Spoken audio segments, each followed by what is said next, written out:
Olá, caros amigos do YouTube, eu sou Kátia Magalhães, sejam todos muito bem-vindos ao canal Chá com Debate, o seu espaço de interlocução livre e democrática na internet.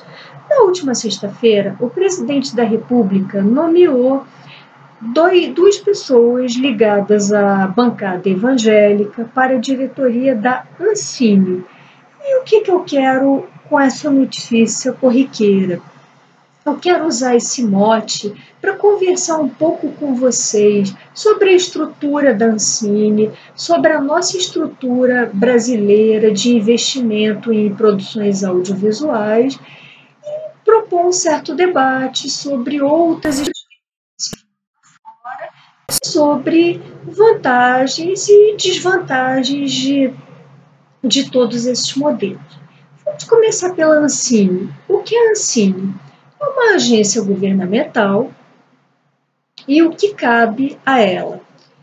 Eu me dei ao trabalho de ler todo o regimento interno da agência. Vejam vocês, são 35 páginas em PDF. Haja competências e haja atribuições para essa agência. E quando eu me perguntei o que exatamente faz a Ancine, o que dispõe o seu regimento interno, fui eu ao artigo 3º, que define precisamente as competências da Ancine. Compete à Ancine, abre aspas. E aí temos um rol gigantesco de competências, a maioria das quais é descrita por verbos bastante vagos, indefinidos, de conteúdo muito programático, como, por exemplo, promover, estimular, encorajar, que são funções nada definidas. Podem abranger várias condutas, podem abranger simplesmente uma inércia de alguns burocratas lá fazendo sabe-se lá Deus o quê. Bom, mas vamos a 3 incisos das competências da Ancine, com os quais eu gostaria de iniciar esse debate, porque me parecem incisos mais concretos, que definem mais especificamente as funções ou tarefas dessa agência. Vamos lá, me permitam ler um pouco, porque realmente eu não poderia memorizar tudo. Artigo 3º, compete à Ancine. Inciso 5º, prestem atenção nos núcleos que são os verbos. Regular, atividades de fomento e proteção ao audiovisual. Inciso 9, estabelecer critérios para aplicação de recursos de fomento. Estabelecer critérios. Inciso 11, aprovar e controlar a execução de projetos de produção audiovisual e por aí vai. Mas eu gostaria que vocês focassem nesses 3 principais verbos. Regular, estabelecer critérios, estabelecer e aprovar e controlar. Aqui, esses verbos remetem vocês, pelo menos a mim, remeteu à ideia de supervisão, fiscalização do conteúdo audiovisual que será veiculado no país. Quando você estabelece critérios para produções audiovisuais, o que está acontecendo aí? O Estado está definindo o que será uma produção e o que não será uma produção. E aí eu abro só um parênteses para situar vocês. Como disposto no próprio regimento interno, há comissões julgadoras para avaliação de projetos, para a liberação de verbas públicas a determinadas produções ou a recusa de verbas públicas a outras. E quando você aprova e controla, você está julgando, você está dizendo que uma determinada produção merece receber verba pública e que outra não merece, ou seja, o Estado definindo o que a população consumirá como arte. Isso, a meu ver, é uma intervenção indevida, bastante perigosa, porque, no fundo, o que acontece na prática, os governantes são, antes de mais nada, humanos, têm suas preferências, e, mediante esse tipo de agência dotada desse tipo de competência, que vai além de uma competência regulatória propriamente dita, é uma competência que lhe permite fazer um juízo meritório sobre produções.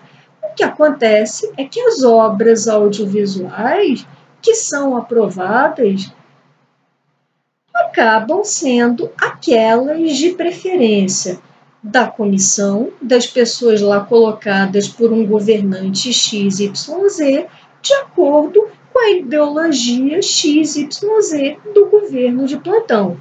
E aí, lembramos de um triste episódio ocorrido no nosso país há mais ou menos um mês, que foi aquele secretário de Cultura que literalmente incorporou, entre aspas, o senhor Goebbels, um dos piores tiranos, assistentes de tiranos que esse mundo já viu, e ele define a arte, tanto aquele senhor quanto Goebbels, em sua frase original, define o quê? Arte como sendo nacional, heróica ou é nada, ou seja, ou é a arte que o Estado dita, que o Estado aprova, que o Estado regula, ou é nada. Vejam vocês o risco que esse tipo de competência de uma agência reguladora dessa nos expõe de estarmos muito próximos a estados totalitários, e não apenas sob a égide deste governante atual, que parece ter determinadas preferências ideológicas, seja por igrejas evangélicas. Não estamos aqui para discutir as preferências ideológicas. Assim como este governante tem as suas, governantes anteriores também tiveram e puseram suas preferências exatamente para exercer esse controle, essa supervisão e essa aprovação das obras audiovisuais nesse país. Ou seja, na prática não se está muito preocupado com fazer arte, que por definição são obras permanentes, são obras que sobreviverão a ideologias, a estados, a governantes, mas, me desculpem a franqueza, algumas peças de propaganda.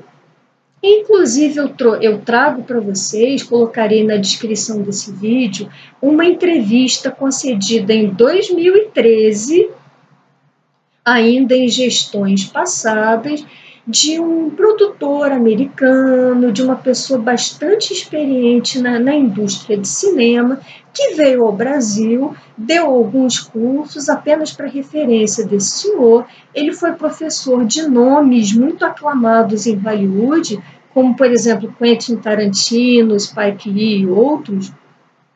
E ele chegou ao Brasil, deparou com a nossa estrutura e cunhou uma frase que é a frase de chamada da entrevista, onde ele diz: vocês estão viciados em financiamento público.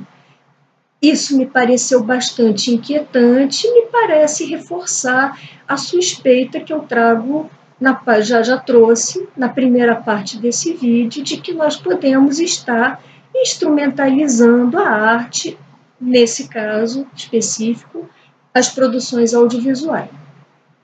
E vamos pensar um pouco como acontece em outros países, como acontece em outras democracias e países, inclusive, mais avançados que o nosso.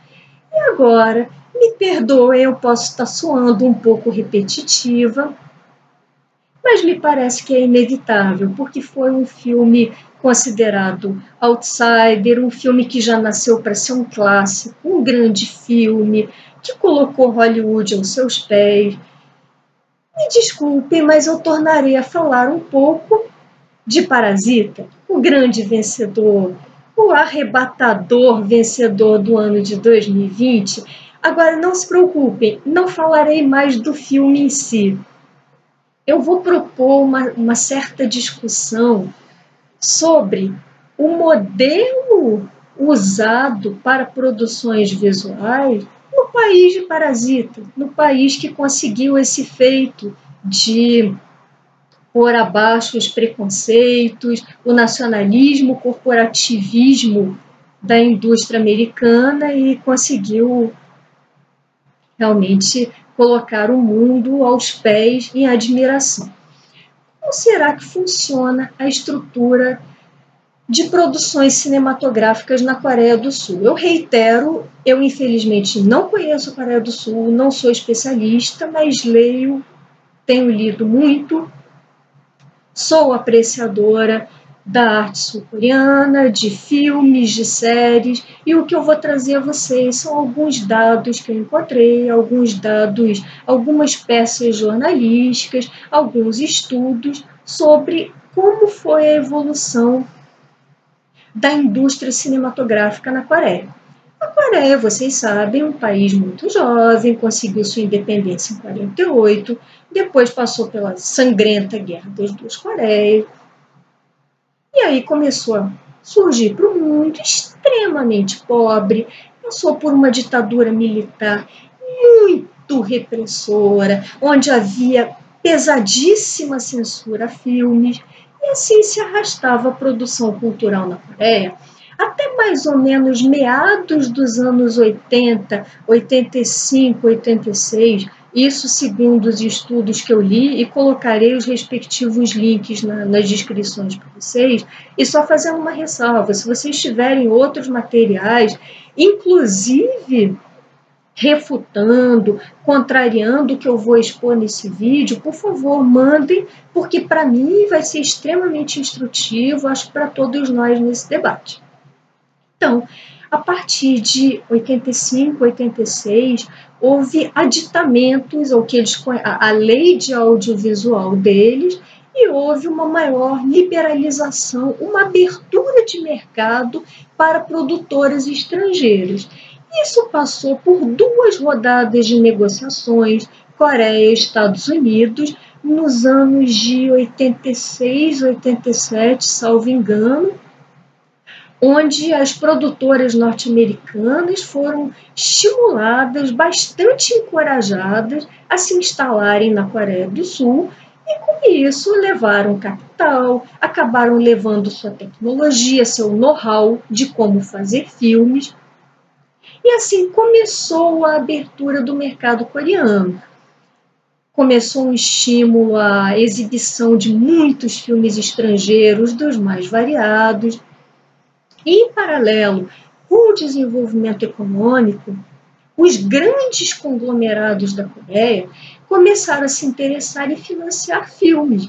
E aí nós temos grandes marcas, sobretudo na área de tecnologia, eu vou citar 2, por exemplo, Samsung e a Daewoo, que criaram empresas afiliadas, subsidiárias, com uma estrutura plena para essa parte de audiovisual. Então, você tinha uma verticalização completa das atividades da realização de um filme, desde a realização inicial, roteiro, produção, depois edição, distribuição, todas as fases começaram a ser patrocinadas por esses grandes conglomerados. Em seguida, tivemos fundos de investimento entrando pesadamente com capital aí, dentre eles um fundo que patrocinou o filme Parasita e lucrou muito com este filme, mostrando que cinema, além de boa arte, de ótimo entretenimento, pode ser uma grande fonte de lucro. E o que aconteceu a partir da realização, do incremento dessa produção audiovisual? Que eu gostaria de salientar para vocês, isso eu posso falar um pouco da minha própria experiência como espectadora, essas produções não se resumem a filmes autorais, como Parasita, os chamados filme-cabeça, entre aspas, que levam as pessoas a reflexões profundas, não. Essas produções vão desde K-pop, de cultura coreana jovem, a produções leves, comédias românticas, para os gostos mais variados. E E a partir daí, nós começamos a ter uma indústria muito lucrativa, produções ótimas, tanto em seus roteiros, quanto no aspecto técnico, até em efeitos especiais. Você tem produções de época na Coreia que tem efeitos especiais inacreditáveis. Basta você, se você consultar, se você for assinante do Netflix, você vai deparar com algumas delas e talvez se surpreenda. E essas produções começaram a ser exportadas para o resto do mundo. E esse lucro das exportações começou a trazer mais financiamento, e assim a indústria foi se desenvolvendo. O que eu percebi? Existe fomento estatal? Parece existir um pequeno fomento estatal. Pelo que eu li, de duas formas. Com o Estado tendo uma pequena participação, não como acionista controlado, até onde eu vi. Se vocês tiverem documentos em contrário, por favor, mandem. O Estado parece ter pequenas participações em algumas dessas produtoras. E outra coisa, o Estado parece conceder pequenos benefícios fiscais a grandes conglomerados, médias produtoras e pequenas, mas coisas assim da ordem de 3%, nada de, nem se compara a benefícios fiscais que nós vemos indiscriminadamente concedidos aqui no nosso país. Uma coisa interessante que eu gostaria também de pontuar muito rapidamente, em todas essas leituras que eu fiz um pouco, até para preparar esse vídeo, uma preocupação que eu tenho observado na Coreia, em termos de indústria cinematográfica, é a quantidade de projetos de leis que tentam evitar a monopolização de um número muito grande de salas de exibição por um único filme. Por exemplo, é lançado um filme de enorme sucesso, Velozes e Furiosos, esses filmes que arrebatam as plateias do mundo todo. E eles me parecem ter uma preocupação de que um único filme tome 80%, 90% das salas da Coreia. Me parece uma preocupação em relação à reserva de mercado, que em si me parece justa. Agora, eu não sei se poderia resolver esse problema de reserva de mercado por uma lei, por uma regulamentação. Eu sei que isso é bastante debatido, inclusive no parlamento coreano. Bom, esses eram alguns comentários. E antes de fechar, eu queria suscitar com você, voltando à realidade brasileira, só para concluir, eu queria deixar no ar a pergunta: até quando nós, como sociedade, depois do que nós vimos em relação à Ancine, sobre a entrevista desse produtor americano e sobre o modelo que parece ser adotado em países de capitalismo mais avançado como a Coreia, aí eu me pergunto, até quando nós, como sociedade, vamos aceitar tamanha ingerência do Estado em assuntos privados, que a arte deveria ser, em tese, um assunto privado, as pessoas devem ser capazes de escolher o que vão consumir como arte, o que, de acordo com as leis de mercado, de acordo com as suas preferências, que tipo de produção audiovisual elas vão querer consumir. Até quando nós vamos nos comportar como crianças tuteladas por estados representados por governantes da linha ideológica A, B e C, que vão tentar nos empurrar as produções culturais mais afins à sua forma de pensar? Até quando? Até quando vamos ser uma sociedade infantilizada? Não sei. Espero que em breve sejamos capazes de alcançar não só mais liberdade econômica, mais liberdade de pensar, liberdade de escolher, porque eu lembro a vocês, e essa é uma crença que eu já nutro há algum tempo, eu acho que a pior das censuras talvez seja exatamente a censura do dinheiro. Quando uma agência uma agência dita reguladora de cinema não concede dinheiro público a uma produção X e concede a uma produção Y, pensemos que, no fundo, o que ela está censurando é uma em prol de outra que seja mais afim com as preferências ideológicas do governante de plantão. Então, fica esse questionamento, reflitam, façam seus comentários. Se tiverem gostado desse vídeo, deixem seus likes. Por hoje me despeço e até o próximo Chá com Debate.